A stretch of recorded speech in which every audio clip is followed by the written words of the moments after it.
Eh bien, bonjour à toutes et bonjour à tous. Bienvenue dans cette vidéo où je vais vous présenter, comme vous le voyez, le tarot de la magie verte. J'espère que vous allez bien et je vous souhaite la bienvenue si c'est avec cette vidéo que vous me découvrez sur cette chaîne Souffle de Liberté. Cette chaîne YouTube où je vous parle justement de présentation d'oracles et de tarot, où je vous fais de temps en temps des tirages. Bon, c'est vrai que là, ça fait un petit moment que je ne vous en ai pas fait, mais ça risque de revenir dans les prochaines semaines. Je vous parle également de musique intuitive, de bol tibétain. Donc n'hésitez pas à vous abonner. Et si vous avez envie d'en apprendre plus, de comprendre certaines situations, que ce soit sur le domaine professionnel, sur le domaine sentimental, etc., je vous invite à aller faire un tour sur ma boutique Etsy ou sur mon site internet. Tous les liens sont en description. Et regardez un petit peu tous les tirages que je peux vous proposer. Ceci étant dit, nous sommes partis pour la présentation de ce tarot.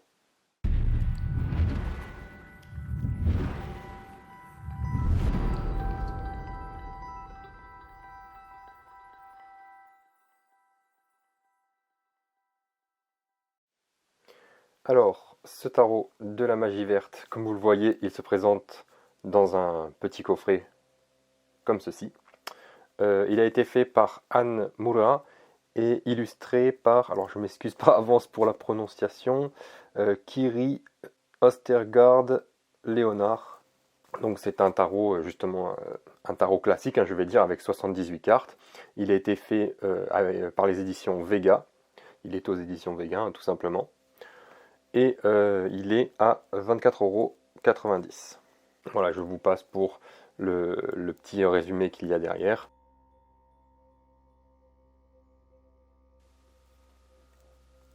Alors, nous allons l'ouvrir directement. Hop. Je vais mettre ça sur le côté. Nous avons les cartes ici, dans un petit sachet. Et le livret que nous allons regarder directement. Donc voilà, c'est un livret assez conséquent, il y a quand même pas mal de pages. On va voir, donc c'est un livret qui n'est pas en couleur. On a comme d'habitude au départ la présentation et le sommaire des cartes. Et ensuite la présentation voilà, des arcanes majeures ici. Donc vous voyez, il n'est pas en couleur, mais il est plutôt pas mal.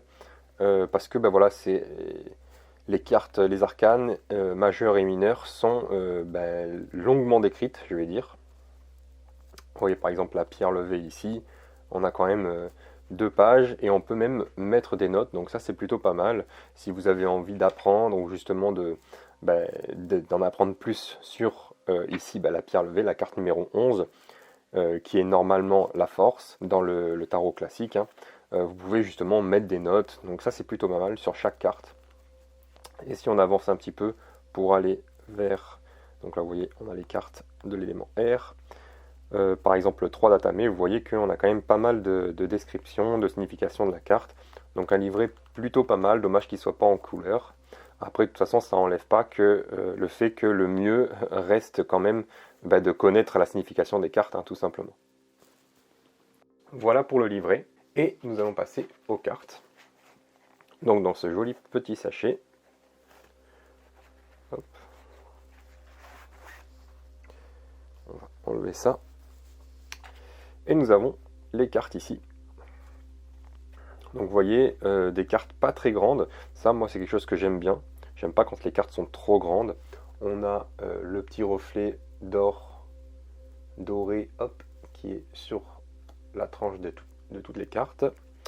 Le dos de la carte c'est un pentacle, donc il va symboliser la matière, le pouvoir matériel, je vais dire ça comme ça. Donc bon, ça c'est soit on n'aime pas, c'est plutôt joli.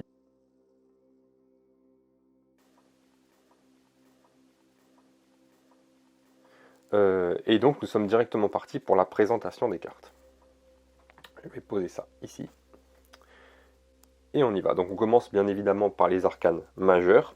Et comme vous le voyez directement, normalement l'arcane 0 ou 22 c'est le mât, the fool en anglais. Ici ils ont remasterisé, je vais dire ça comme ça, chaque carte ils vont leur donner des noms différents. Ici, nous avons l'homme vert, qui est le dieu de la nature, qui est le dieu Pan. On peut dire aussi que c'est le dieu Pashupati hein, chez les hindous. Voilà, c'est un tarot qui est très basé sur la nature, sur les cycles naturels. Donc si vous aimez cette approche-là, c'est un tarot qui pourra vous parler. C'est un très joli tarot, hein, vous voyez, hein, les couleurs sont très belles. Alors je ne sais pas si la mise au point s'est faite, j'espère que oui. Donc nous avons l'homme vert ici. Ensuite la sorcière, donc, qui est normalement le battleur ou The Magician en anglais. La grande prêtresse, vous voyez, avec les pierres levées, les menhirs. Donc elle est en train de faire justement une sorte de potion au moment de la pleine lune. Donc il y a beaucoup de choses, comme je vous disais, très reliées à la nature et très reliées aux Celtes, hein, tout simplement. La terre-mère. Le dieu cornu. Donc là, forcément, ça fait très référence au dieu Pan, au dieu, comme je vous le disais, Pashupati, hein, chez les hindous, le dieu des animaux, le dieu de la nature, le dieu justement des cycles naturels. On peut également penser au dieu Ern, voilà, qui est un dieu cornu aussi, qui va justement appeler à la protection de notre environnement et à la favorisation de la vie en général, hein, comme vous le voyez avec tous ces animaux autour de lui, un dieu très bienveillant que l'on a là. Ensuite, le grand prêtre, donc qui fait écho à la grande prêtresse que nous avons eue juste avant. Donc là, la différence, ça sera que c'est le soleil, alors que la grande prêtresse, ça va être la lune, donc le masculin, le féminin, le yin et le yang. La dame et le seigneur, donc les amoureux. Le char de guerre, donc le chariot. La vieille, donc la vieille dame. Donc ça, normalement, c'est la carte de la force. Ici, il la place en 8, alors que moi, maintenant, vous me connaissez. Voilà, la carte de la force, normalement, elle est en 11. Je ne sais pas pourquoi il le change, hein, tout simplement, à chaque fois. C'est parce qu'il se base la plupart du temps sur le tarot de Rider-Waite qui a changé cette position entre la force et la justice. Mais normalement, la carte numéro 8 est la carte de la justice. Nous avons donc cette carte-là. Et ensuite l'ermite, le roi du Hou, le roi de Hou, qui est la carte de l'ermite et qui représente bien l'ermite, je trouve, dans le sens où voilà, il y a sa lanterne qui guide ses pas dans la nuit, c'est un guide, c'est un protecteur. Nous avons la roue de l'année ici, la pierre levée, donc qui va symboliser dans ce jeu, ça va être la carte de la justice. Comme je vous le disais hein, juste avant, normalement c'est la carte numéro 8. Ici, c'est cette pierre levée, justement, qui symbolise vraiment la justice dans le sens de l'alignement, dans le sens d'être au plus clair dans ses actes et dans ses choix, avec d'être en accord tout simplement avec nos valeurs internes. Le roi de chêne, comme vous le voyez, hein, c'est le pendu.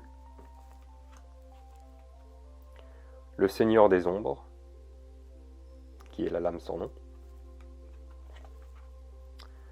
Le Cid, donc, qui est la tempérance. La nature. Donc normalement la carte numéro 15 est le diable. Et ça se voit justement que avec le tarot de Marseille, ils ont beaucoup christianisé le tarot. Donc avec le 15, le diable, alors que normalement l'arcane 15 va symboliser la matière, va symboliser la sexualité aussi, et quand on sait ce que pense la chrétienté de la sexualité, on comprend pourquoi ils ont mis le diable, hein, tout simplement. Mais la carte numéro 15, c'est vraiment la carte de la nature, la carte, comme je vous le disais, hein, de la sexualité, etc. Une carte qui a repris ses droits dans ce tarot. Nous avons la chevauchée sauvage pour la tour. L'étoile, la lune, le soleil, la récolte, l'arbre monde. Donc ça c'est pour les arcanes majeures. Et nous allons passer directement au mineur avec l'as de baguette. Le 2.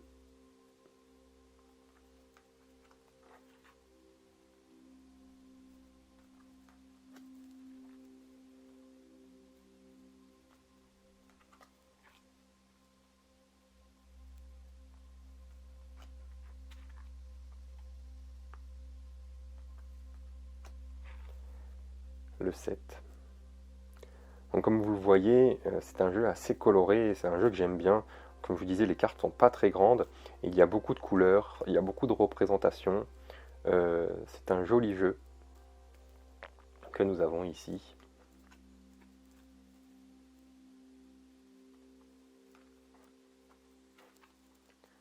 Le 10 de baguette.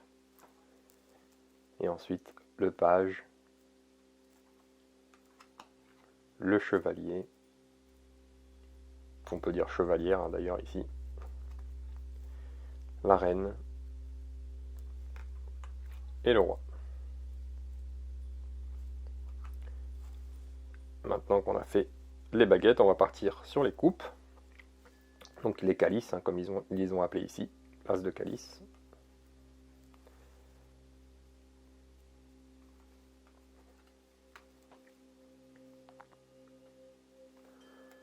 Le 3, le 4. Le 5. Donc vous voyez, il y a de la nature partout, sur toutes les cartes. Il y a toujours des plantes, des arbres, des fleurs. Il y a toujours cette notion un peu de partage, cette notion aussi de revenir à quelque chose de plus simple, hein, comme voilà, avec la nature, avec les animaux également. Aussi on a les éléments, hein, comme ici avec l'élément feu derrière. Même si c'est le 9 de calice, donc le 9 de coupe, on a quand même l'élément feu. Encore une fois, vous voyez avec l'arbre, avec la nature, avec l'eau qui est présente, le page de calice ici. Donc je trouve que c'est des cartes assez créatives où voilà, on a beaucoup cette notion de celtique avec les pierres levées. C'est des très jolies cartes, moi j'aime beaucoup. Et ici, le roi de calice. On passe maintenant aux épées, tout simplement. Et ici qu'ils ont appelé les atamés. C'est parce que les atamés, ce sont des épées. L'as d'épée. Le 2 d'atamé. Le 3. Donc vous voyez, comme je vous l'avais dit, hein, des cartes très colorées. Bon, forcément, il y a beaucoup plus de tons de vert, hein, forcément, vu qu'il y a la nature. Mais voilà, de jolies cartes.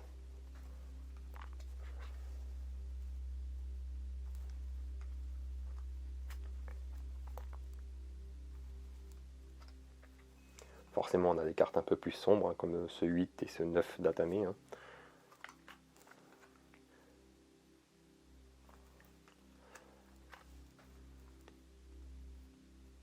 Mais nous avons quand même la présence voilà, de beaucoup de symbolique, de beaucoup de signification.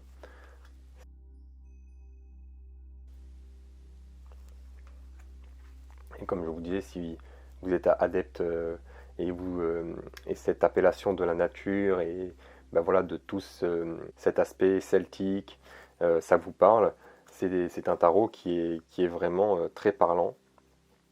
On passe maintenant au pentacle. Donc les deniers, c'est la même chose. Le 2 de pentacle ici, le 3 de pentacle. Vous voyez une jolie carte avec les pierres levées encore une fois, qui ont beaucoup de signification, hein, encore une fois, avec la nature, les animaux.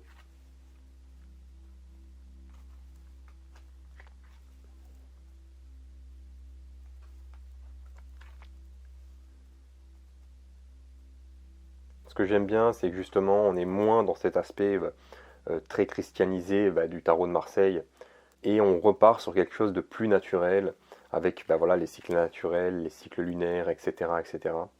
Donc Voilà, c'est quelque chose que je trouve tout simplement de plus naturel.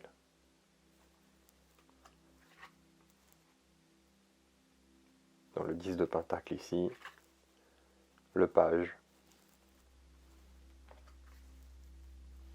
le chevalier, ou la chevalière d'ailleurs, la reine de pentacle, et dernière carte, le roi de pentacle.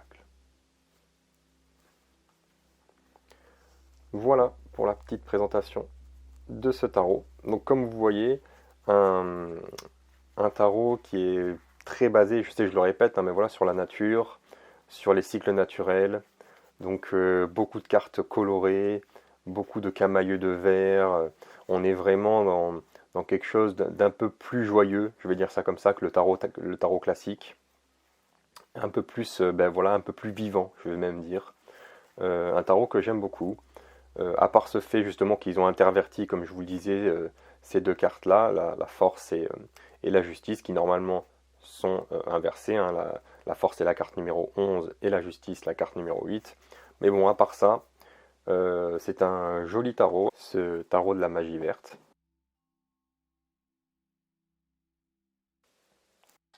Un, un tarot que je peux utiliser assez souvent, bien sûr si on me le demande, hein, durant des tirages personnels, donc tirages personnalisés. Donc voilà, c'était le tarot, la présentation du tarot de la magie verte. N'hésitez pas à me dire ce que vous en avez pensé en commentaire. Et puis de mon côté, je vous dis à bientôt pour une prochaine vidéo.